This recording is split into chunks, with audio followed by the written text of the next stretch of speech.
BJP विधायक बृजभूषण गेरोला का कहना है कि लोकसभा चुनाव को लेकर पार्टी पूरी तरह से तैयार है और प्रधानमंत्री नरेंद्र मोदी के नेतृत्व में बीजेपी 5 लोकसभा सीटें जीतेगी। एचएनएन 24/7 से बातचीत में विधायक बृजभूषण गेरोला ने और क्या कुछ कहा, आपको सुनाते हैं। भारतीय जनता पार्टी के वरिष्ठ नेता और डोईवाला से विधायक बृजभूषण गेरोला जी इस समय हमारे साथ एचएनएन पर मौजूद हैं। हम आपसे जानने का प्रयास करेंगे आगामी 2024 के लोकसभा चुनाव को लेकर विधायक जी क्या कुछ तैयारियां चल रही हैं। अभी लोकसभा चुनाव 2024 की दृष्टि से हम सब लोग लगे हुए हैं, पूरा संगठन लगा हुआ है, पूरी सरकार लगी हुई है और 2024 में हमारे उत्तराखंड से 5 लोकसभा की सीटें हम पुनः जीतेंगे, ऐसा पूरा विश्वास है। हमने केंद्र सरकार ने आदरणीय यशस्वी प्रधानमंत्री श्री नरेंद्र मोदी जी के नेतृत्व में 9.5 साल के कार्यकाल में पूरे देश के अंदर विकास के ऐतिहासिक काम हुए, हमारे उत्तराखंड के अंदर भी और मेरे हरिद्वार जो संसदीय क्षेत्र मेरे डोईवाला विधानसभा में आता है उसमें विकास के बहुत ऐतिहासिक काम हुए हैं। बहुत नीचे स्तर पर, ज़मीनी स्तर पर, धरातल स्तर पर बहुत विकास के काम हुए हैं और हम विकास के कामों को लेकर के जो हमने कहा उसको किया और धरातल पे उतारा, उसको लेकर के हम जनता के बीच में जाएंगे और निश्चित तौर पर हमें जनता का पुनः आशीर्वाद मिलेगा। विधायक जी, लोकसभा सीटों के सम्मेलन हुए 5 लोकसभा सीटों के और एक अच्छी खासी टीम जो है कोर टीम तैयार हुई है भारतीय जनता पार्टी की। क्या जिम्मेदारियां लोगों की सुनिश्चित की गई हैं इस सम्मेलन में? हमारे जो अभी 5 लोकसभा क्षेत्रों में हमारे संगठन की दृष्टि से हमारी बड़ी महत्वपूर्ण बैठकें हुई थी और उसमें हमारे प्रदेश के हमारे प्रभारी, सह प्रभारी, हमारे प्रदेश अध्यक्ष जी, ये सब लोग उसमें संगठन में रहे, महामंत्री संगठन सभी उसमें बैठक में उपस्थित रहे। हमने पूरे नीचे बूथ स्तर तक हमने अपनी संरचना की है और बूथों को मजबूत करने के लिए बूथ की जो हमारी टीमें गठित है।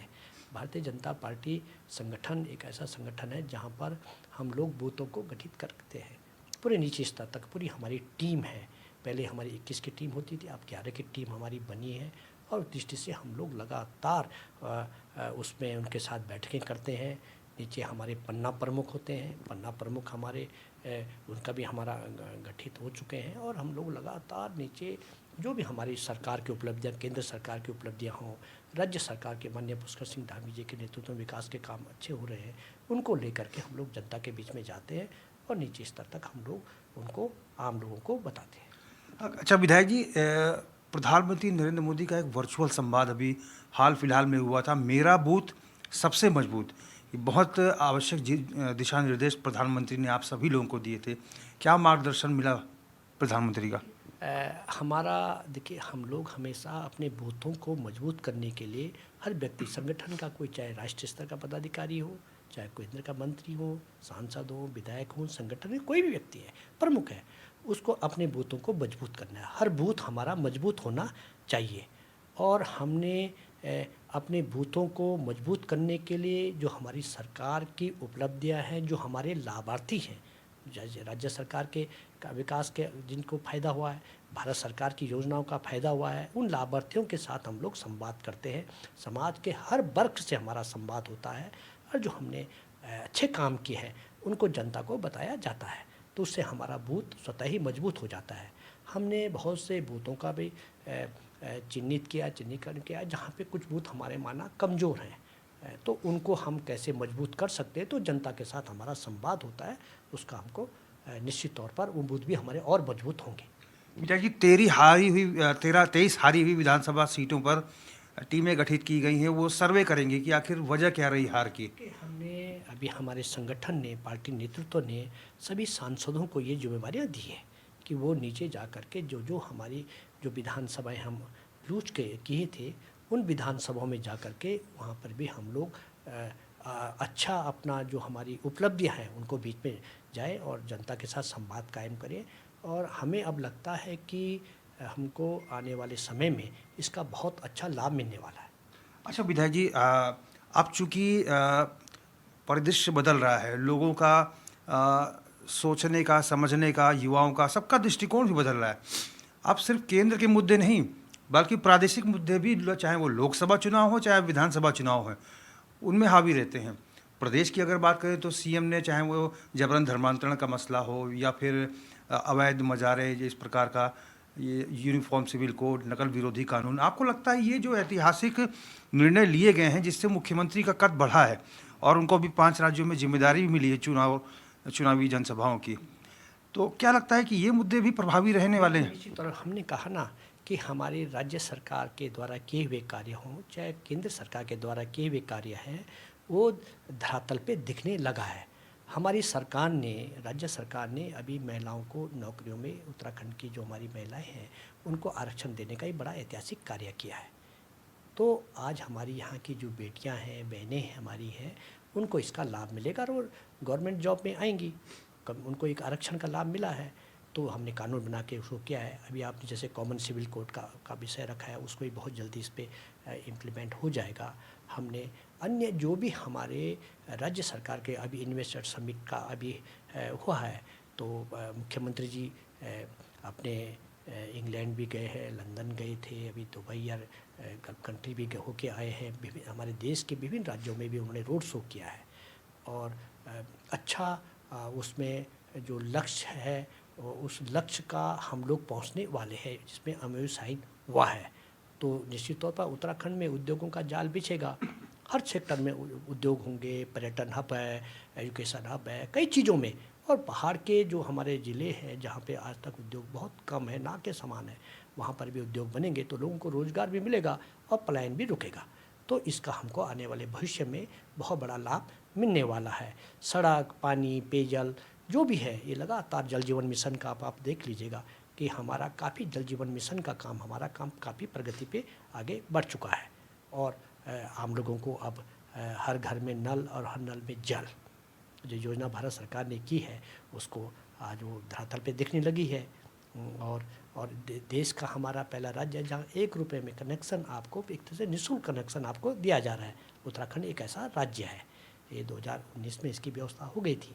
तो ये लगातार हम ऐसे बहुत से पर्यटन की दृष्टि से आप उठा के देख लीजिएगा, शिक्षा के स्तर पर देख लीजिएगा, अपने स्वास्थ्य के क्षेत्र में भी हम बहुत अच्छा काम कर रहे हैं। सुपर स्पेशलिस्ट की भी नियुक्तियाँ की जा रही हैं, एक अच्छा पैकेज उनको दिया जा रहा है कि जिससे वो हमारे पहाड़ के दुर्गम क्षेत्रों में भी वहाँ पर सेवा दे सके। तो आने वाले समय में मैं समझता हूँ कि उत्तराखंड के लिए हम लोगों का जो एक सोच रही है कि राज्य निर्माण के लिए जो जनता ने इतना आंदोलन किया है, अपना बलिदान दिया है, उनको हम लोग उसका लाभ मिले। अभी हमने कैबिनेट ने अभी निर्णय किया था और अभी हमारे उत्तराखंड राज्य आंदोलनकारियों को 10% क्षैतिज आरक्षण का आया था, सदन में भी आया था। उसमें थोड़ा सा कुछ टेक्निकल कुछ आ गया था, लेकिन हमारी पर्वत समिति ने उस रिपोर्ट को फाइनल कर दिया है। अब हम उसको बहुत जल्दी मैं समझता हूँ कि सत्र बुलाई जाएगा और इसमें ये आरक्षण का बिल पास होकर के एक कानून का रूप दर्ज हो जाएगा। अच्छा विधायक जी, ऐसा कहा जाता है कि भारतीय जनता पार्टी का कार्यकर्ता बड़ा हार्ड कोर कार्यकर्ता होता है और कभी भी किसी कार्यकर्ता को बड़ी जिम्मेदारी मिल जाती है। इसका जीता जागता उदाहरण हमारे प्रधानमंत्री हैं, गृह मंत्री अमित शाह भी हैं, जो आज सर्वोच्च पदों पर हैं।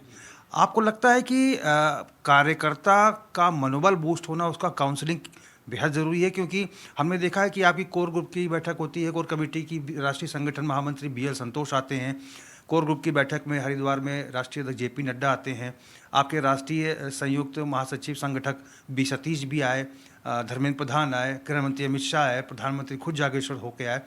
लगता है कि बड़े नेताओं के आवागमन से कार्यकर्ता का मनोबल बूस्ट होता है, काउंसलिंग होती है उसकी? बिल्कुल निश्चित तौर पर हमारा बूथ स्तर का चाहे कोई कार्यकर्ता हो, उससे संवाद हमारे राष्ट्र स्तर के पदाधिकारी जो दिल्ली में बैठे हैं वो भी उसके साथ संवाद कायम करते हैं, फ़ोन से वार्ता करते हैं कि आपकी बूथ की क्या स्थिति है। इतना एक ऐसे ही एक भारतीय जनता पार्टी एक ऐसा संगठन है जहां हर कार्यकर्ता के साथ हमारा राष्ट्रीय नेतृत्व भी संवाद करता है।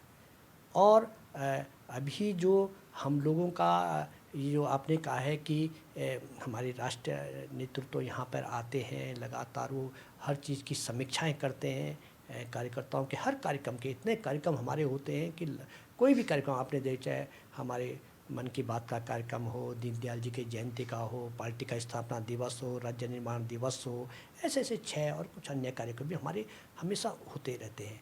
मन की बात का कार्यक्रम आपने देखा है कि हर बूथ पे हम लोग कार्यक्रम करते हैं।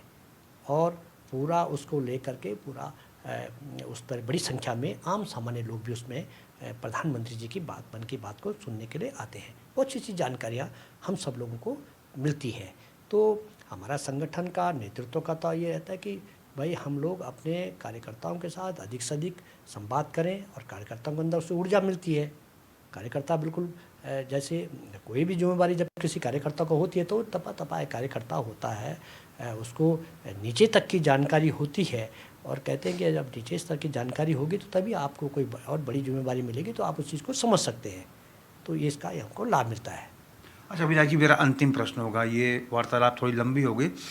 5 राज्यों में चुनाव जो होने जा रहे हैं, तेलंगाना हो गया, मिजोरम हो गया, छत्तीसगढ़, मध्य प्रदेश, राजस्थान, क्या लगता है, क्या कह रही है आपका, कि आप भी बहुत लंबे समय से राजनीति में हैं, क्या राजनीतिक नब्ज़ क्या कह रही है जनता की, और लगता है कि ये नतीजे लोकसभा चुनाव में भी इसका फ़र्क पड़ेगा? देखिए, हम लोग 5 राज्यों में चुनाव हैं और भारतीय जनता पार्टी की सरकारें वहाँ बनने वाली है। बहुत अच्छा हमारी सरकार के मध्य प्रदेश में हमारी सरकार ने बहुत अच्छा काम किया है। हम अच्छा, और आप जानते हैं राजस्थान में कांग्रेस का कुशासन है, वहाँ पर क्राइम बहुत बढ़ गया है, गहलोत सरकार फेल हो चुकी है। और मैं तो खुद भी अभी 2 माह पहले राजस्थान गया था, कोटा में मेरी चुनाव की दृष्टि से मैं वहाँ पे गया था, 8-10 दिन वहाँ पे रहा हूँ। तो ऐसे हमारे बहुत से गए थे, संगठन के भी है, विधायक भी गए। तो वहाँ पर जो वातावरण दिख रहा है, वहाँ पर भारतीय जनता पार्टी की बहुत अच्छी मेजोरिटी से हमारी सरकार वहाँ पे बनने वाली है। मध्य प्रदेश हम पुनः रिपीट करेंगे, छत्तीसगढ़ हम पुनः रिपीट करेंगे, क्योंकि अब वहाँ की जनता समझ चुकी है कि हम सब लोग, हमारी जो है कि वहाँ पर जो जब से छत्तीसगढ़ में कांग्रेस की सरकार, बघेल की सरकार बनी है, तब से वहाँ पर भ्रष्टाचार, भूख भय, भ्रष्टाचार, लूट खसोट बहुत ज़्यादा है, विकास के काम सब रुक गए हैं। तो जनता डबल इंजन की सरकार को पसंद करती है। केंद्र में मोदी जी की सरकार है, प्रधानमंत्री जी के सब देख रहे हैं कि इतना विकास का बहुत बड़ा काम हो रहा है, तो उसका हमको निश्चित तौर पे राज्यों का भी उसका लाभ मिलेगा। तो अच्छा तालमेल रहेगा तो उसका लाभ हमको मिलेगा। अब हमारे सामने तो उदाहरण है कि केंद्र के डबल इंजन सरकार में हमको उत्तराखंड में भी आप देख लीजिएगा, हमको तो 1.5 लाख करोड़ से ज़्यादा का उत्तराखंड के डेवलपमेंट के लिए दिया है। 4 धाम ऑल वेदर रोड हो, भारतमाला योजना हो, कर्णप्रयाग रेलवे का हो, ऐसे ऐसे हर क्षेत्रों में हमको बड़ा पैसा अमाउंट दिया है।